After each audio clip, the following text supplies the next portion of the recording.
I once remember him telling me that, I've been a star since I was 16. I mean, what do you expect from me?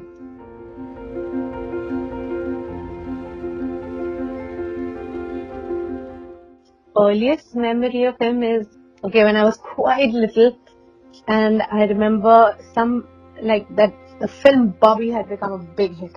And I remember wearing Bobby clips and Bobby frocks because everything was branded Bobby at that time. Then you grow up and one day you're doing QSQT. I'm totally nobody, newcomer with Amir, and he was chief guest for our music launch, and he was the star.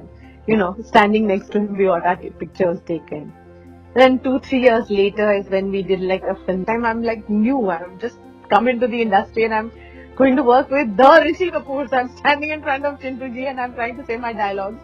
And I'm shaking in my knees because I know I'll die if I make a mistake. I'll look so stupid. I'm shaking and hoping that this shot will be over because Chintu ji never makes a mistake.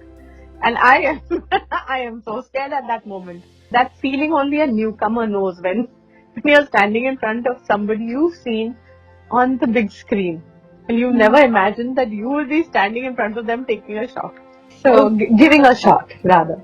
Then, little more settled in my career, little more confident, then worked with him in, say, Bol Radha Bol. I remember that whole schedule being great fun and all because also Master Ji was Tarun Master Ji.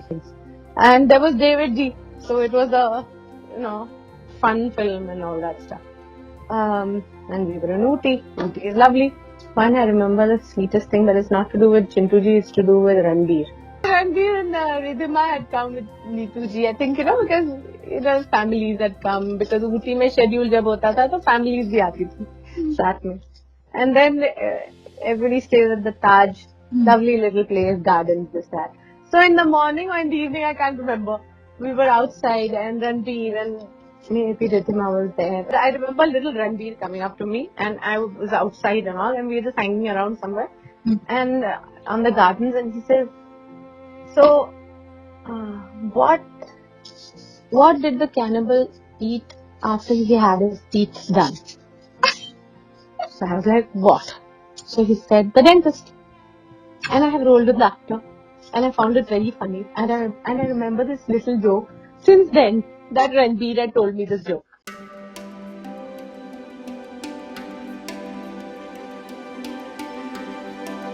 With Chintu ji, we started playing Scrabble in between shots. And Chintu ji was very good at it. But I was also not bad. I was decent. And I was always very competitive in that. Ki nahi humko jeetna hai. But 9 out of 10 times he has destroyed me in that game. But he was so sharp and so invariably shot जब लगाया जा रहा है, Scrabble बाहर है और हम लोग लगे हुए हैं Scrabble खेल रहे हैं. Invariably fans will come and you're busy playing Scrabble or listening to the director and wanting to know what your shot is. In between fans come sweetly say, please हमें आपके साथ photo लेनी है. Yeah, if they want to take a photo, that is okay. But invariably, they'll push that little child, the child which will start bawling in front of you and say, okay, my child wants to take a picture with you. And Chintu ji would get he would get irritated with these little things because he's like, that child doesn't know who I am. Why would that child want a picture with me? Why doesn't his parents just say that he wants it?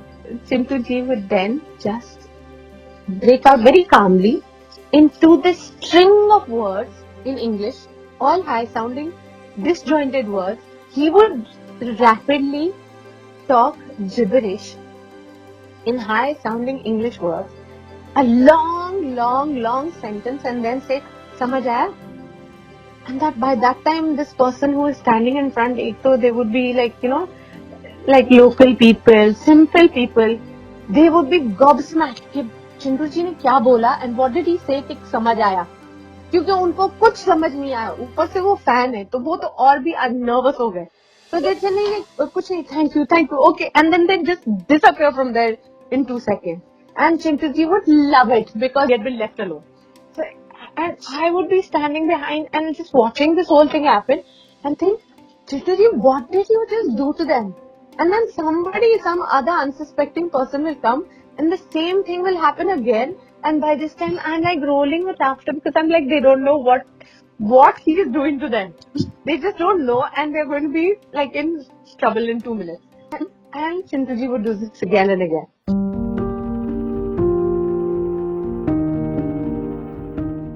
Because we shot at Ooty a couple of times. And like I said, we used to stay at the Taj Hotel. And there was this Mr. Bijlani. The elderly person, very stern. And वहाँ पर एक ही dining room होता है. So invariably we'll see this gentleman, Mr. Bijlani, sitting all by himself. He would barely smile at anyone. And he would sit, eat his dinner, sit for a while and leave. Now every time we've gone, Mr. Bijlani is always there. And he'd always sit alone. Once we just kind of, went and, sat with him and made little conversation and got to know that he lives all by himself and he lives close by the hotel. So now he's like, instead of having staff and cooking and all, he just comes here and he eats it.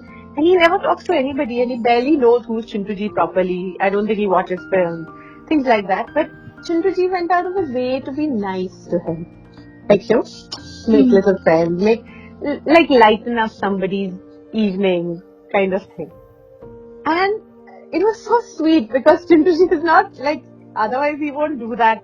And even after we kind of, stopped doing films over there and later we would ever meet up or something.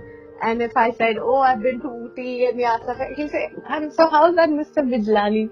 I wonder how he is. So it was very sweet. Like he had a very soft, nice side to him. Like I said, he was a very fun package.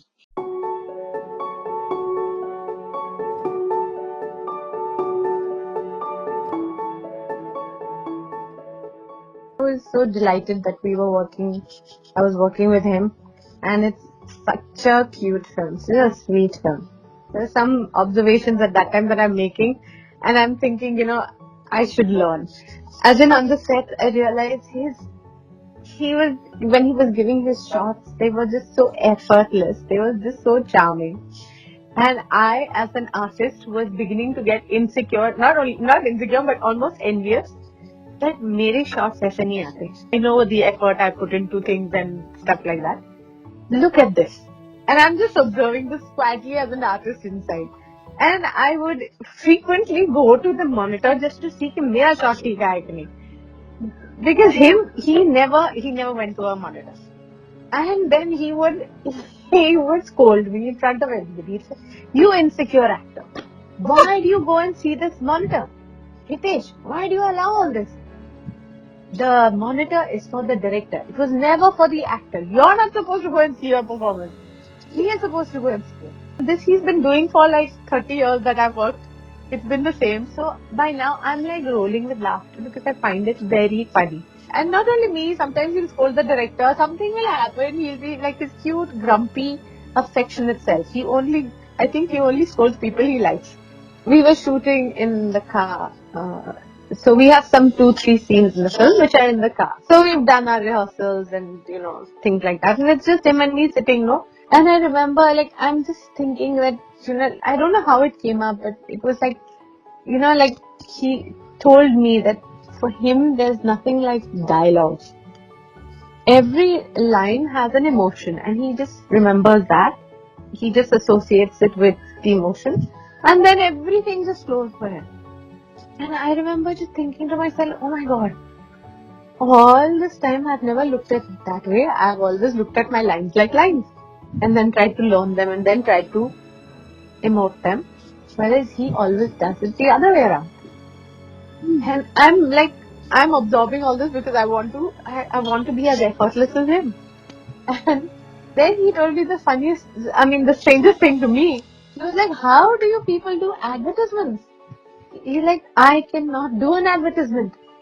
Apparently he tried at some point and he just couldn't say the line. Because in advertisements sometimes there's no story or anything. It's just about branding or just saying some taglines and something like that. He's like, there's no emotion there. I just couldn't remember what I was supposed to say. I cannot do ads. And I'm looking at Chintuji and thinking, this is totally opposite to everything I know. He's such a true artist. Like, and he's such a joy to work with. He's so wonderful. I mean, he's, whether he's being funny or whether he's being sarcastic or whether he's being emotional, everything is just so easy for him.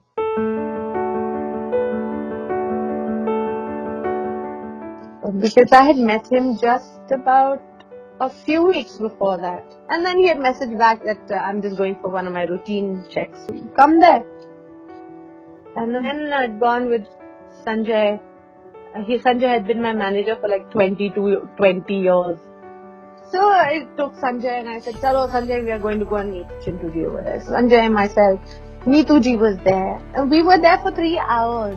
3 hours with Chintuji. Chintuji didn't do too much of the talking. So when Neetuji and us and we're chatting and this and that. And literally at the end of 2.5, 3 hours, I was like, I think they'll throw us out. Sanjay, just get up and let's leave now. And then after that, a month or so later, it's like,